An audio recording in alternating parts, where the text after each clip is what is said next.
Hi, it's Fias Tarot. Hello, Taurus placements. Okay, so the person on your mind ngayong Feb.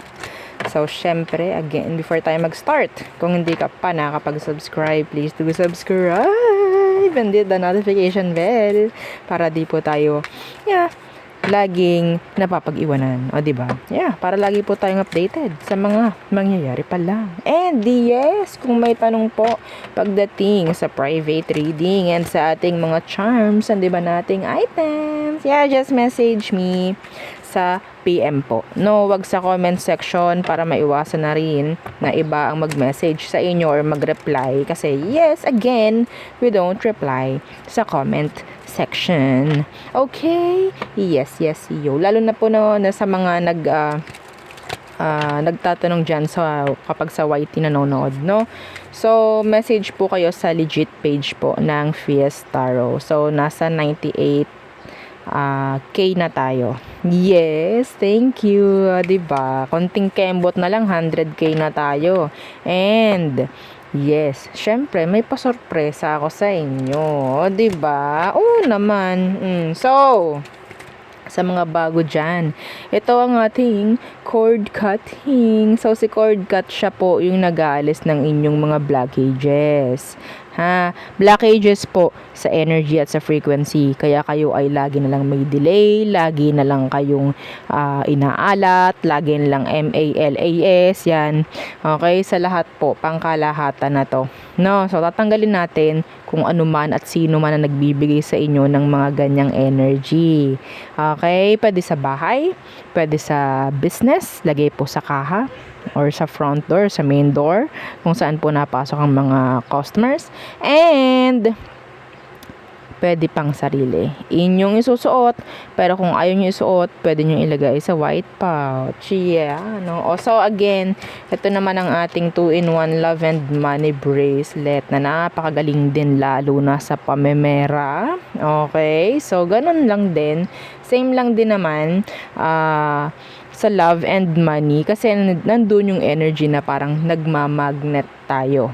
Okay, nagmamagnet. Oo, hindi tayo yung parang tawag dyan, nakakawawa, like laging lang tayong humihingi. No, tayo yung lalapitan. Okay, ganun po pagdating dito sa 2-in-1 Love and Money Bracelet. So, ang ganda niya, no?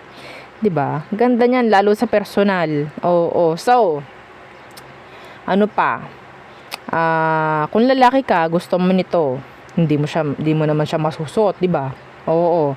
Charm naman siya, so wag ka mag-worry. Pwede mo siyang ilagay sa red pouch. Okay, kung gagamitin mo siya sa pamemera mo, yan, madalas po yung mga lalaki, ginagamit nila sa pamemera para magkaroon ng increase, promotion, deals, good deals, yan, mga ganyan po, no? And syempre, yung ating granter necklace. So, dito tayo pwedeng mag-wish. Dito tayo pwedeng mag-manifest.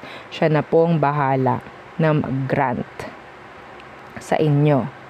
Okay? Again, depende sa energy at frequency ninyo kung wala kayong blockages. Okay? So, ito po, no, ilan po ba ang pwede naming i-wish? Unlimited. Okay? Unlimited. Kasi syempre, kukunin namin yung full name mo, yung real name mo. No? So, under na ng name mo itong pagmamay-ari mo. No? Pagmamay-ari mo na yung grantor. So, syempre, bakit ka pa lalagyan ng limitations? So, ano pong pwede na i-wish or ipag-grant or i-manifest? Kahit ano, basta alam yung hindi po sama. Okay? And yes, aside doon, bibigyan ka pa niya at least twice per week ng mga surprises. No? Pinakamababa na po yun yung 2. Depende na rin sa frequency na meron ka. Okay? And again, this is made to order and ito po ay unisex. Okay, and yung ating cleansing kit, so available rin yan. Okay, ito yung ating mga evil eye protection. So, yung ating necklace, maliit lang yung kanyang pendant as you can see. This is unisex po, no? And yung ating ring, adjustable naman yung ring natin, and ano pa, yeah, may mga bracelets din tayo. And again, sabi ko nga yung cleansing kit, available yan. Ayokong nagpapawala niyan dahil kailangan palagi yan ng mga charms. Okay, and syempre, yung bago-bago natin na item. So, yung ating charm spray. Oo, yung ating attracting spray before. So, ginawa ko ng charm spray. Oo. So, ang name ng scent is Chase Me. Okay, Chase Me because we don't chase. Okay? Yes, tayo nga habulin, hindi tayo nga habol. Tandaan po, every time na mag-spray. Okay? Ganon dapat ang mindset. Pareho sa love at sa pamemera. Okay? Tayo ang kakailanganin, tayo nga habulin. Kapag may target, kailangan ko po yung pangalan ng target. Okay? And yeah, ito lang naman yung nabago. Kung mapapansin ninyo, yung cup lang ang nabago. Hindi naman siya ganun kadaling matanggal kasi talagang, diba, pupuwersa ka pa. Kung ilagay mo yan sa bag mo, hindi yan maalis, hindi yan matatapon. Ang bango, kahit hindi ko pa ginaganyan, yes, hindi ko pa pinipress, ang bango. Yeah, may may-ari nito. Yes. So, hindi ko pinapakalma. Okay. Pang ano lang, pang flex. Diba? Ang bango niya, that's hypoallergenic, no?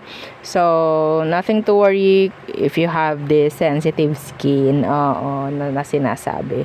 So, pwede yan sa'yo. Ganon din kasi ako, sensitive din yung skin ko. So, hindi ako pwedeng gumamit na kung ano-ano, no? So, yeah, healing oil naman natin is 30 ml. By the way, yung ating spray is 50 ml. Ito naman is 30 ml. And yeah, magaling sa masasakit na katawan, sa mga nahihilo, sa mga hirap makatulog, and sa mga mutya. Kung meron kayong mga tinatago dyang mutya, yan, pwede to na ipang langis sa kanila.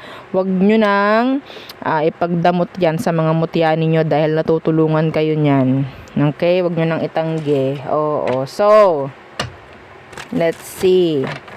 Again, kung may tanong, message lang po. So, yeah, the person on your mind, Taurus. Tingin tayo ng mga energies. So, sino ba ite? Sino to, Taurus? Anong meron sa kanya? Sino to? Okay, tingnan muna natin yung situation nyo. Anong situation nyo nitong person mo? Okay. 10 of Wands in reversed.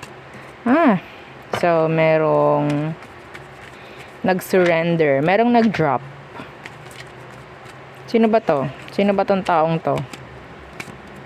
The Ace of Cups in reverse. Ito yung taong hindi mapasayo. Ay! Diba? Yung taong hindi mapasayo. Kailangan mo siyang i-surrender kasi hindi mapasayo. Ay, medyo, medyo, sabi na, may 3. May 3 of Wands. So, parang walang patutunguhan to. Parang ganyan, even though, yes, gusto kita. Kaya, so, walang mangyayari. Hindi ko nakikitaan ng magandang kalalabasan, if ever.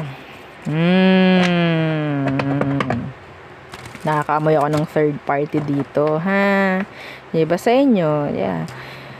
Pero, sa tingin ko, yung sitwasyon lang talaga is hindi nakikisama. Hindi nakikisama. Oo.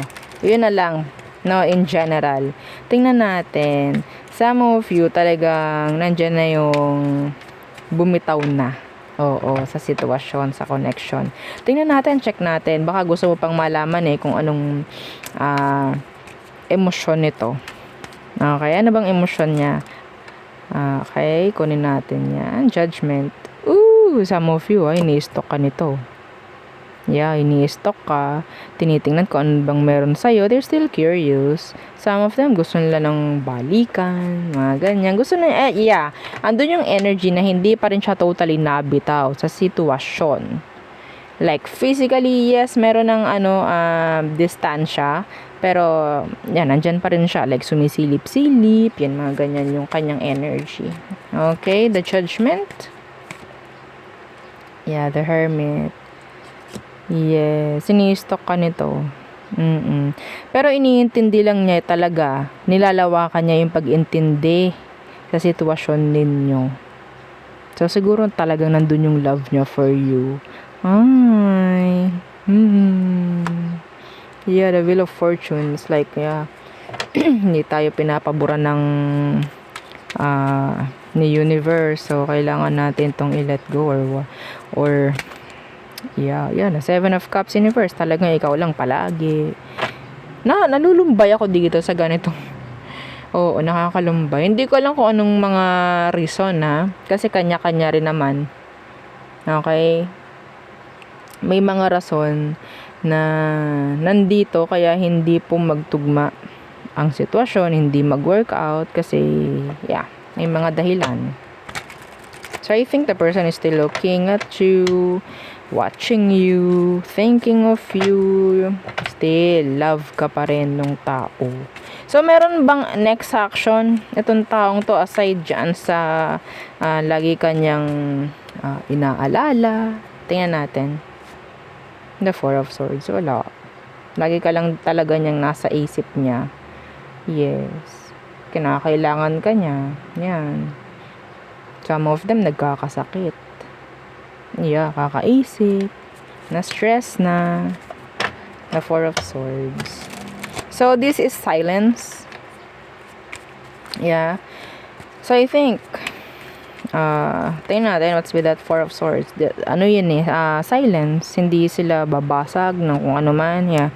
The Two of Wands universe. But yes, they're still open. Kung sakali man na ikaw is mag-reach out, ikaw ay mag-message or what, they're waiting. Nagpapahinga lang din yung tao. Okay, they're still open emotionally. Iwe-welcome at iwe-welcome ka pa rin nito. Pero yes, sabihin nating sinusunod lang ng taong to kung ano ang dapat at kung ano ang tama. Parang ganon. Ay, yes. Nakakalumbay. Oo, nakakalumbay. Ano advice for you, Taurus? Anong advice? So, kung ikaw itong sinusunod niya, then tama siguro nga, no? The Lovers. Oo, doon ka sa alam mong dapat. Okay, doon ka sa alam mong dapat. Yeah, the Eight of Pentacles universe. Some of you, naririnig ko, kung destined kayo nitong taong to, magkikita at magkikita pa rin kayo. Okay, kung meron lang mga hadlang sa ngayon sa sitwasyon, then hayaan nyo na muna, wag nyong labanan, just go with the flow. Maniwala kay universe, mga ganyang bagay. Pero kung alam nyong ito ay talagang karapat dapat na bitawan nyo na. No, lalo na kung may mga legal dito na issue. No, pero kung sa tingin ninyo, yes, pareho naman kayo single, wala naman kayong mga sabit or what. So, hayaan nyo lang muna si universe ang gumawa. Okay, ito yung sinasabi. Hindi mo kailangang pilitin. Okay, kung anong meron kasi mas mahihirapan at mas mapapagod ka. Parang ganyan. Yeah, Two of Cups, see? Sa tingin ko talaga, may chance pa tong connection nyo na ito. Huwag nyo lang pong pipilitin muna sa ngayon. Let go. Learn how to let go. Madam, ang hirap kasi. Mas mahirapan ka kapag pipilitin mo. Okay? Mas mahirapan ka. Masasaktan ka pa. Yes. So, ano pa? Tingnan natin. Situation. Diba? Hinga-hinga ng kaunti. Medyo painful. Oo, yung situation ng isa na yon. So, let's see. Anong situation naman ng iba? The King of Pentacles. Some of you might be dealing with a Capricorn. The Ace of Swords in reverse. You're too practical. Okay? So, sa ngayon, ang nakukuha ko dito, somebody, isabihin nating hinihintay na lang talaga kung eto, may connection kasi rito eh. No, may ka-connect yung iba dito na nakukuha ko parang busy. Okay, yung person mo is a busy person. They're like a businessman or businesswoman, business owner, Something like that. Masyadong busy. Masyadong maraming responsibilidad. Kaya hindi mo makitaan kung talaga bang focus siya sa'yo. Yun ang nakukuha ko. Okay? Yun ang nakukuha ko. Kasi lagi kang, nagbebeg, nagiging needy sa kanya. May naka-relate, may naka-resonate. So, yun ang ating titingnan. Okay? Hindi mo makitaan ng seryoso ba talaga sa akin to kasi masyadong focus sa ibang bagay. Yan. No? Let's see. Ano ba talaga? Anong tingin niya sa'yo? Gusto kong makita. Anong tingin niya nitong taong to sa'yo? Anong tingin niya sa'yo, Taurus? The Four of Wands. I think the person is not ready. Yeah, hindi pa siya ready. Yeah, the Ace of Swords in reverse. Hindi pa sila ganun ka siguro o sigurado. No? So, the Four of Wands in reverse, hindi ka pa nakikita niya na ikaw na yung makakasama niya forever. Real talk. The Sun. So, siguro nagpo-provide ka lang dito ng happiness sa ngayon. Like, eto the person is not thinking future pagdating sa relationship. Ang importante sa kanya is kung anong meron sa ngayon. Kung anong nakikita niya, yun ang importante. Kung anong meron. Okay? Sa ngayon. Okay? Hindi sila ganoon ka-focus pagdating sa future. Yeah. Kung masaya ngayon din, yeah. Parang ganyan eh. Kung masaya ngayon, edi go. Edi meron pa rin tayong kinabukasan. Parang ganun. Meron pa rin tayong, pagsasama the next day. Ganun yung energy ng person. They're too practical. Yeah, hindi sila nagsasettle.